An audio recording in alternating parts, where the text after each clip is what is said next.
बिस्मिल्लाहिर्रहमानिर्रहीम। अस्सलाम वालेकुम व्यूअर्स। आज मैं आपको आलू चिकन के कबाब की एक अलग सी रेसिपी देने लगी हूँ जो जल्दी से तैयार हो जाते हैं और बहुत ही मज़ेदार तैयार होते हैं।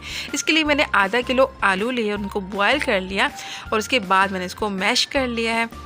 इसी तरह से मैंने चिकन भी आधा किलो लिया है और चिकन को भी मैंने बॉयल कर लिया था। थोड़ा सा नमक और 2-4 जमे लहसुन की डाल के मैंने इसको बॉयल किया। उसके बाद मैंने इसको श्रेड कर लिया।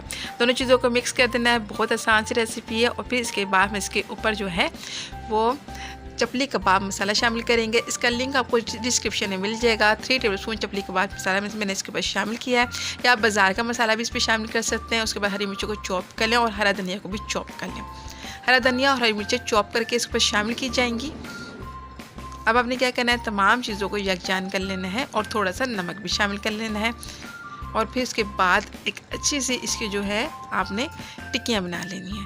इस तरीके से आपने कबाब की शेप दे लेनी है। इनको तमाम बैटर जो है इस तरीके से आप शेप दे लें और शेप देने के बाद हम इसको फ्राई करेंगे। बहुत मज़ेदार रेसिपी है और झटपट से रेडी हो जाते हैं। इसको आलू के कटलेट भी कहते हैं। फ्राई करने के लिए आपने क्या करना है कि जो हमने शेप दिए थे कबाब, वो हमने अंडे में डिप करने हैं। उसके बाद हम इसको ब्रेड क्रम्स पे डिप करेंगे। पहले अंडे में डिप करें और फिर ब्रेड क्रम्स पे डिप करें। इस तरह से बहुत ही खूबसूरत से कबाब रेडी होते हैं और क्रिस्पी रेडी होते हैं। तमाम कबाब पहले रेडी कर लें एक दफ़ा, फिर उसके बाद फ्राई करेंगे। थोड़ा सा कुकिंग ऑयल मैंने एक तवे पे शामिल किया है। थोड़ा सा प्री हीट किया। पहले एक साइड से आप इसको पकाएं।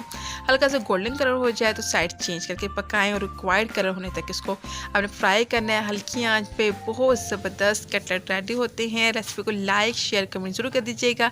चैनल पर नए हैं तो चैनल को सब्सक्राइब कर लें, बेल आइकन को दबा दें ताकि इंस्टेंट नोटिफिकेशन आपके पास पहुँच जाए।